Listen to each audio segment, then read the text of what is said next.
तो नमस्कार दोस्तों, स्वागत है आपका अपने अपने YouTube channel electrical with cute boy पे। तो दोस्तों आज हम बहुत ही इंपॉर्टेंट टॉपिक पे डिस्कस करने जा रहे हैं, जो कि एमसीक्यूज़ में लेके आया हूँ एसएससी जेई के लिए। सेकंड पार्ट है नेटवर्क थ्योरम्स का। तो पहला क्वेश्चन है हमारे पास कि जो सुपर पोजिशन थ्योरम है वो किस किस के लिए एप्लीकेबल होती है। ठीक है, तो ध्यान दीजिए यहाँ पे जो सुपर पोजिशन थ्योरम हमारी होती है वो किस किस के लिए एप्लीकेबल होती है। तो सबसे पहला है हमारे पास,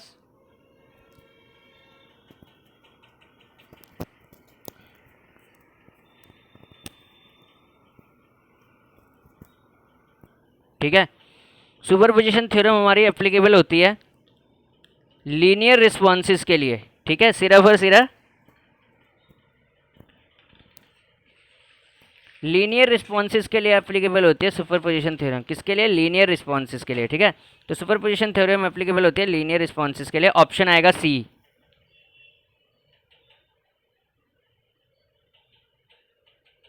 नेक्स्ट है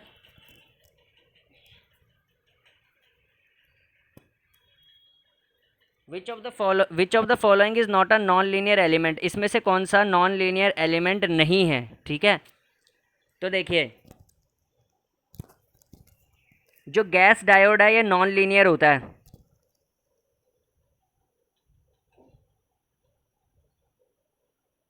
ठीक है, टनल डायोड भी नॉन लीनियर होगा। हीटर कोयल नॉन लीनियर नहीं है। ठीक है, ऑप्शन आएगा सी। नॉट पूछा है ना, नॉट पूछा है ना, नॉट। तो हीटर कोयल जो है इसमें नॉन लीनियर नहीं है, नॉट आएगा इसमें जिसमें नॉन लीनियर नहीं होता। ठीक है, जैसे हीटर कोयल इसमें नॉन लीनियर नहीं है।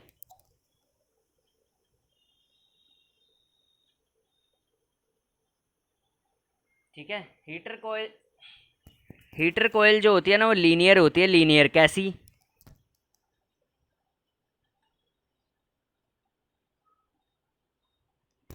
हीटर कोयल का वीआई कर्व ऐसा होता है।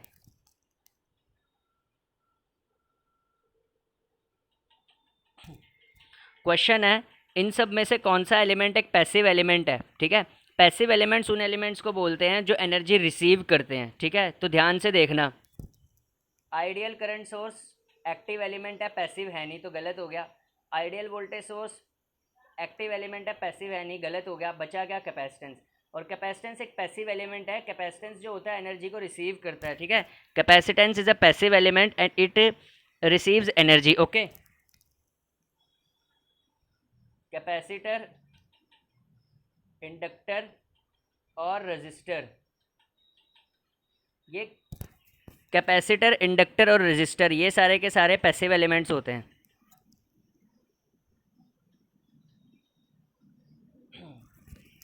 ये क्वेश्चन जरा गलत दिया हुआ है, इसको थोड़ा सही कर लो। ये लीनियर रजिस्टर है, उसमें ज़ीरो से लेके zero greater than R greater than infinity है। ठीक है, यहाँ पे इन्फिनिटी कर लो।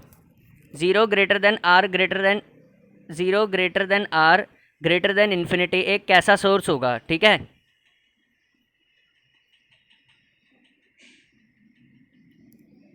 तो ये करंट और वोल्टेज कंट्रोल सोर्स दोनों होगा। देखिए अगर किसी का इंटरनल रेजिस्टेंस ज़ीरो होता है, ठीक है, अगर किसी का इंटरनल रेजिस्टेंस बिल्कुल ज़ीरो होता है तो वो एक वोल्टेज कंट्रोल। देखो अगर किसी का इंटरनल रेजिस्टेंस ज़ीरो से इनफाइनाइट के बीच में वेरी हो रहा है, मतलब लो रेजिस्टेंस से हाई रेजिस्टेंस को वेरी हो रहा है। ठीक है, तो देखिए हाई रेजिस्टेंस अगर होगी उसकी तो वो करंट कंट्रोल्ड सोर्स की तरह भी एक्ट कर सकता है, और अगर लो रेजिस्टेंस होगी तो वोल्टेज कंट्रोल सोर्स की तरह एक्ट कर सकता है। ठीक है, तो रेजिस्टेंस देखिए यहाँ पे कैसे वेरी हो रही है।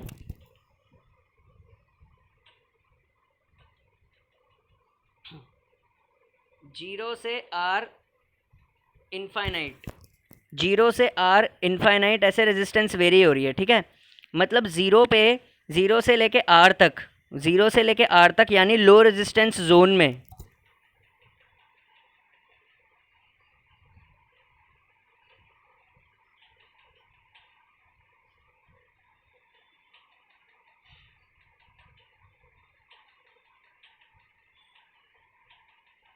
ठीक है, इसको ज़रा समझिए। ज़ीरो से लेके आर तक हमारे पास लो रेजिस्टेंस जोन है। लो रेजिस्टेंस जोन में कोई भी सोर्स कैसे एक्ट करता है? वोल्टेज सोर्स की तरह। ठीक है, ठीक है, तो इसीलिए लिखा है low resistance zone voltage source की तरह एक्ट करेगा। और हाई रेजिस्टेंस जोन में यानी हाई रेजिस्टेंस जोन यानी कि आर से लेके इन्फिनिटी तक कैसे एक्ट करेगा? करंट सोर्स की तरह।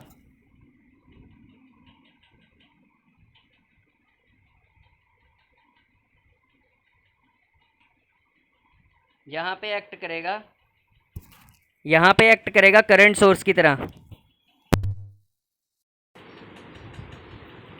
यहाँ पे एक्ट करेगा करंट सोर्स की तरह, आई source, current source.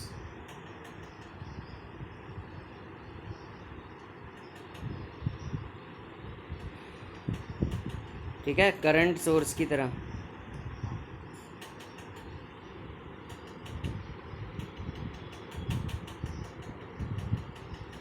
The number of independent equation to solve a network is equal to, जितनी भी नंबर ऑफ इंडिपेंडेंट इक्वेशन होती है ना किसी नेटवर्क में, ठीक है, वो हमेशा कॉर्ड के बराबर होती है। Option A.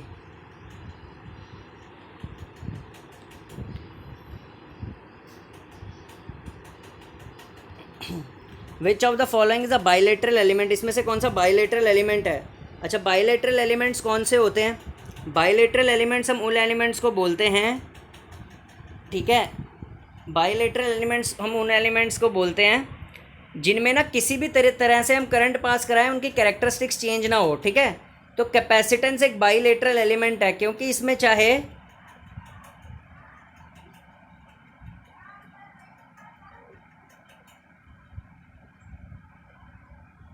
इधर से करंट पास कराओ चाहे इधर से करंट पास कराओ, काम इसका एनर्जी स्टोरेज का ही है, इसकी कैरेक्टरिस्टिक्स नहीं बदलती चाहे जिधर मर्जी से पास करा दो करंट। ठीक है, इसका मतलब होता है बाइलेटरल एलिमेंट जिसकी कैरेक्टरिस्टिक्स ना बदले, जहाँ मर्जी से करंट पास करा दो। ठीक है, कैपेसिटर हमारा है, इस पर इधर से अगर मैं करंट पास कराऊँ चाहे मैं इधर से करंट पास कराऊँ, इसकी कैरेक्टरिस्टिक्स नहीं बदलेंगी। ठीक है, कैरेक्टरिस्टिक्स सेम रहेंगी इसकी। ठीक है, तो इसको बोलेंगे बाइलेटरल एलिमेंट। ठीक है,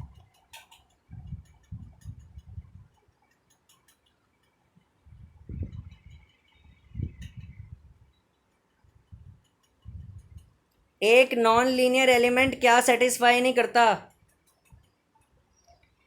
एक नॉन लीनियर एलिमेंट क्या सेटिस्फाई नहीं करता? नहीं पूछा हुआ है, नॉट वाला क्वेश्चन है, क्या सेटिस्फाई नहीं करता? तो भैया होमोजेनिटी और सुपरपोजिशन थ्योरम दोनों को सेटिस्फाई नहीं करता। ठीक है, एक नॉन लीनियर एलिमेंट होमोजेनिटी और सुपरपोजिशन, आंसर आएगा सी। ठीक है, दोनों को सेटिस्फाई नहीं करता नॉन लीनियर एलिमेंट, होमोजेनिटी और सुपरपोजिशन दोनों को सेटिस्फाई नहीं करता, ऑप्शन आएगा सी।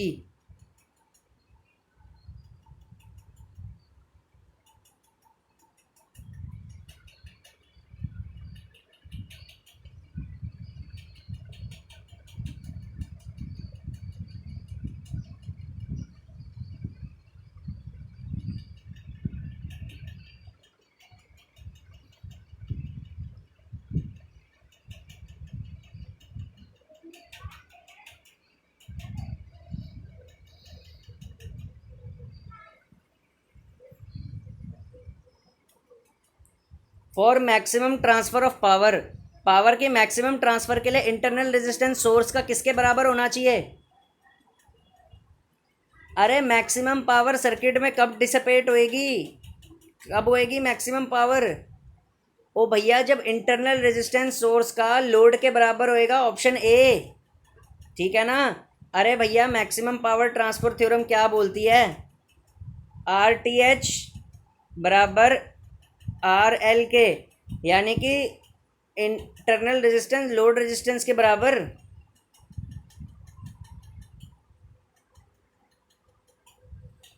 Which of the following is a non linear circuit parameter, इसमें से कौन सा नॉन लीनियर सर्किट पैरामीटर है? इसमें से कौन सा नॉन लीनियर सर्किट पैरामीटर है? ठीक है, नॉन लीनियर पूछा है, कौन सा नॉन लीनियर है? ठीक है, इंडक्टर लीनियर है,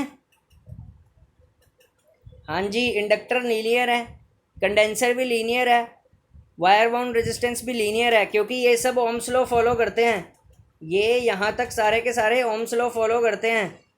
ठीक है, ट्रांजिस्टर आएगा नॉन लीनियर एलिमेंट में, ऑप्शन डी आंसर आएगा, नॉन सर्किट पैरामीटर्स। ठीक है, ट्रांजिस्टर ओम्स लॉ फॉलो नहीं करता, ट्रांजिस्टर ओम्स लॉ फॉलो नहीं करता।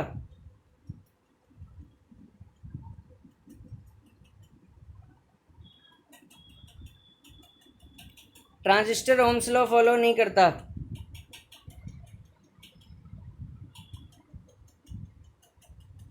Kirchhoff current law is applicable to only, Kirchhoff current law कहाँ पे एप्लीकेबल होता है बताइए।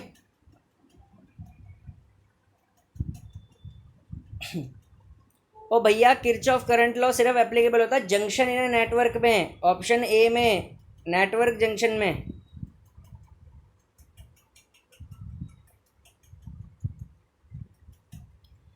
Kirchhoff law is not applicable to the circuit width, Kirchhoff law किस सर्किट पे एप्लीकेबल नहीं होगा, किरचॉफ लॉ किस सर्किट पे एप्लीकेबल नहीं होगा भाई, एसएससी जेई के लिए इंपॉर्टेंट है। किरचॉफ वोल्टेज लॉ एप्लीकेबल नहीं होगा किसके लिए, डिस्ट्रीब्यूटेड पैरामीटर्स के लिए, ऑप्शन सी।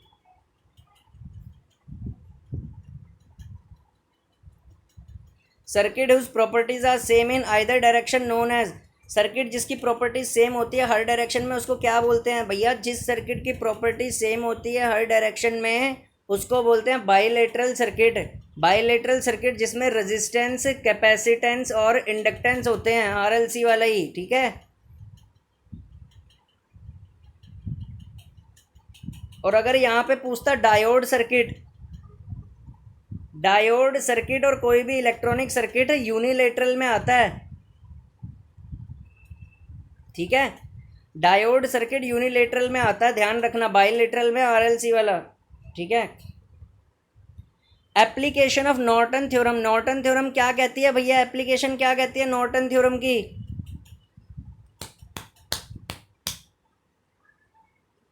भैया एप्लीकेशन नॉर्टन थ्योरम की कहती है current source in parallel with the impedance, option B, ठीक है। नेट नॉर्टन थ्योरम क्या कहती है, ये अभी बनाता हूं,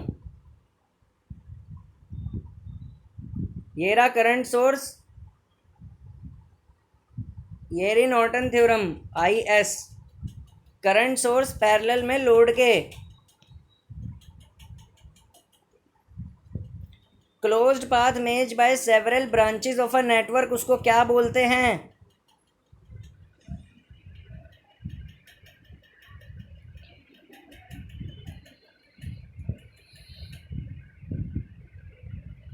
closed path made by several branches of a network भैया उसको बोलते हैं लूप,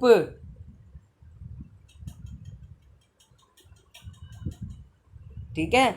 ये बता देता हूं जरा,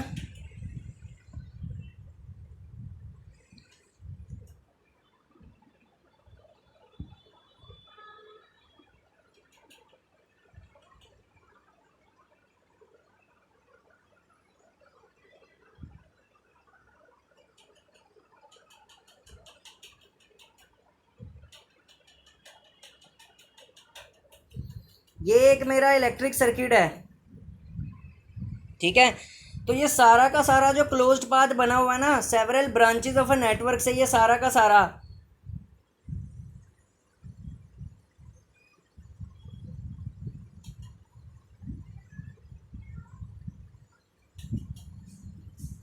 ठीक है, ये हमारे पास एक लूप है पूरा का पूरा,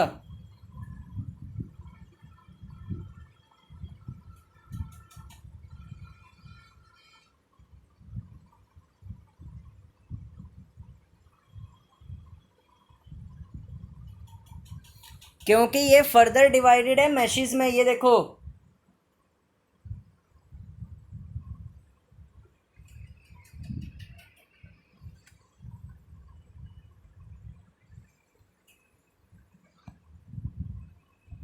लूप आंसर आएगा B.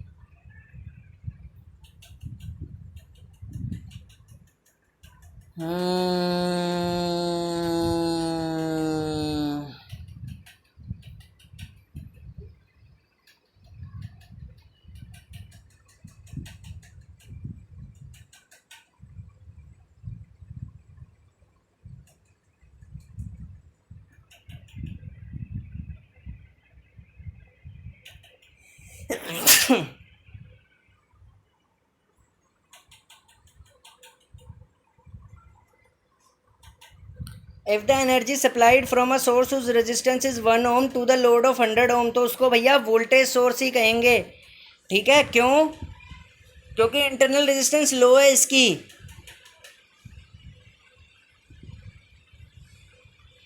If the energy supplied from the source उस resistance is 1 ohm to the resistance of 100 ohm, तो उसको बोलेंगे भैया वोल्टेज सोर्स, ठीक है।